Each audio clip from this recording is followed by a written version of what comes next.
Bien, bonjour! Aujourd'hui, on va faire la distinction entre le microblading et le maquillage permanent. Donc, le maquillage permanent existe depuis, on pense peut-être plus longtemps, mais le microblading existait bien avant ça.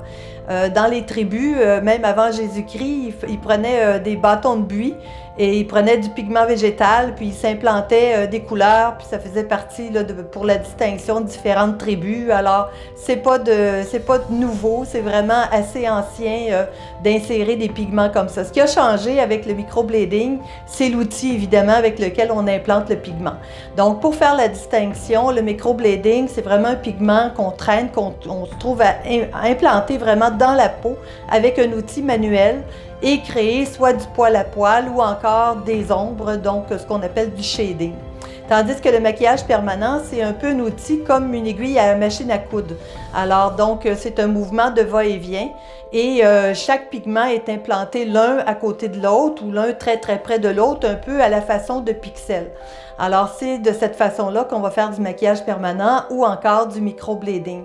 Donc, le microblading, c'est vraiment de créer un effet, le but principal du microblading, c'est vraiment de créer un effet le plus naturel possible, donc de faire un effet poil à poil, tandis que le maquillage permanent, on peut aussi créer de l'effet poil à poil parce qu'il existe de fines aiguilles qu'on appelle entre autres des nanos qui mesurent 0,25, 0,20, alors c'est très petit. Évidemment, on peut faire de fins poils, donc un peu comme des duvets ou presque, tandis qu'avec des plus grosses aiguilles, bien évidemment, on va grossir les poils. On peut créer comme 3 poils à la fois ou encore utiliser des aiguilles rondes ou encore d'autres types d'aiguilles pour faire aussi de l'ombragé. Alors, et le maquillage permanent, ça a la particularité d'être un peu plus tenace, donc tenir parce que c'est implanté un peu plus profondément que le microblading. Évidemment, le microblading, c'est supposé pas être implanté profondément, tout comme même le maquillage permanent, même si c'est plus profond.